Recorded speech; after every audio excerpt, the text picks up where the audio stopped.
French cleats are pretty ubiquitous in the woodworking community now. Originally used as a simple way for hanging millwork, they're now a favorite for modular shop storage for people like me. They're great on their own, but I'm a firm believer in panelizing the cleats. These panels I built 87 years ago, and they've lived in 4 different shops. But it's time for some new custom French cleat panels. I think the barn deserves it.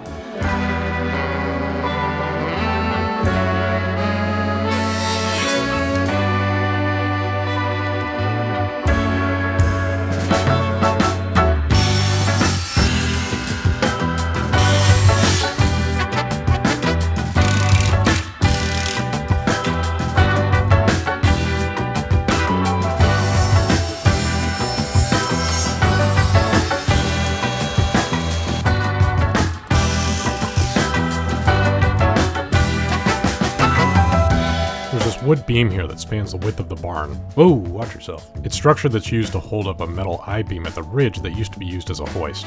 This piece of walnut establishes a flat level line below the beam, and adding some shims gives me a nice flat plane for the upper French cleat panels. Nice catch. This is the offcut from that bottom corner. It's the perfect size to go up on the other side.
Early this summer, a mysterious box showed up at the shop. We got it off the truck. I carefully moved it over to the garage, pulled the screws out of the crate and opened it up, and what I found inside of it was nothing. Nah, it was my new Laguna 150-watt CO2 Smart Shop Laser EX. I've been wanting one of these since I was a toddler, so I decided just to go big the first time, so I wouldn't want to upgrade it later. I need a bunch of different tool holders and brackets for this new wall, so I spent a couple of days measuring everything in my shop and carefully designing holders for all that stuff. For this project, I'm using 1/4-inch MDF that is reclaimed shipping material and 1/4-inch acrylic for the top section of the wall, which will be my gallery of previous projects.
Hey, thanks for watching. The barn shop is almost done now. It'll never be done, but at least that wraps up the final unfinished wall. Let's officially welcome Laguna Tools to the Jackman cinematic universe. You saw me using their EX laser to create all these different French cleat brackets and holders. That's their 150 watt CO2 laser with a big 36 by 51 inch table, and it comes with everything you need right out of the box, including the chiller, the compressor, and the exhaust fan, so you don't have to think about that stuff separately. Now it's that along with the ease of use with things like the autofocus that makes this really special for me. I'm one of the world's most renowned woodworkers. Now the laser side of things is still pretty new to me, so I appreciate the low barrier to entry with it still being a seriously capable machine and not a toy. Check out that link down below to learn about Laguna's entire lineup of lasers. Also, next to that link, I even have a discount code that's good for 12% off any of their CO2 lasers, fiber lasers, and even their CNC routers. Besides that, some details in case you want to build some of this French cleat organization just like me. These are 1/2 inch thick plywood panels with 3/4 inch plywood cleats. The long side of the cleat measures 2 1/4 inches, and I mount them every 5 inches. I'll put the files for all these on my website, both the laser file and the drawing file. I have over a couple dozen at this point, and I'll keep adding them as I make them. Now my favorites of those bunch have to be the propane torch holder, the saw blade holders, the cookie holder of the bench or chocolate chip variety. Oh, and the spray paint holder. It's modular, so you can add as many units as you want. And you can even mount it flat on the wall or with the cans vertical, depending on what fits your space the best. Lasers. Pew pew.